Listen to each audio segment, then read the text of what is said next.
很多人到甘孜都不知道到底怎么玩。事实上，甘孜州特别大，面积等于一个山东省，所以呢，一般人不太可能一下子就把它转完。那么我们就要有针对性的根据自己的爱好和游玩时间，一次呢只去1-2个方向。首先，我们以康定为起点，翻过折多山，途经新都桥，一条是此生必驾318，一条是文化景观317。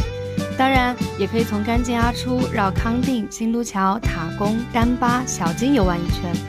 就算在康定附近，也能找到非常多好玩的地方，总有一个方向符合你的预期。如果你走318，第一天晚上可以歇息在雅江，这里的海拔只有2000出头，可以逐渐适应高原的海拔。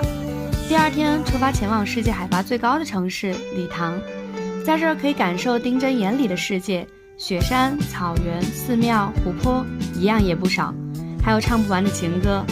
从理塘穿越格聂南线也是一个不错的选择，这是一条非常适合越野探险者的层次超级丰富的景观大道，处于正在开发的状态。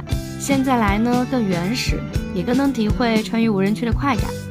再往前会路过很多人打卡的姊妹湖，错浦沟离这儿也不远了，就在前往巴塘的路上。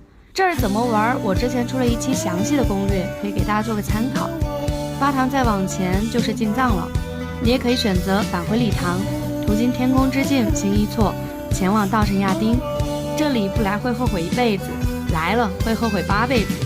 到底后不后悔，值不值得，还得你来了才说了算。如果你选择从新都桥往317的方向走，会路过一大片薰衣草花海，大概40分钟，你就会经过菩萨最喜欢的地方塔公草原。到了夏天，尤其是6、7月份，这里简直美爆，可以跟当地的村民一起耍把子，还可以观赏赛马节。当然，还可以来塔公镇上找我喝一杯香喷喷的牦牛奶茶，我在这儿与你不见不散哦。这也是观赏亚拉雪山的最佳地儿，车技好的话可以直接杀到云绕亚拉，去离亚拉雪山最近的地方感受。站在垭口，天空好像都离你更近了。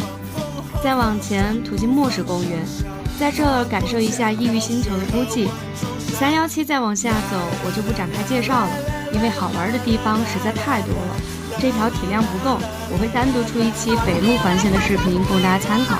感兴趣的呢，也可以直接到塔公来，我亲自跟你唠唠。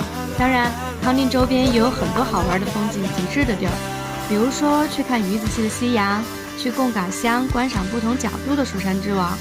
最后，欢迎大家来甘孜做客，我在塔公等你。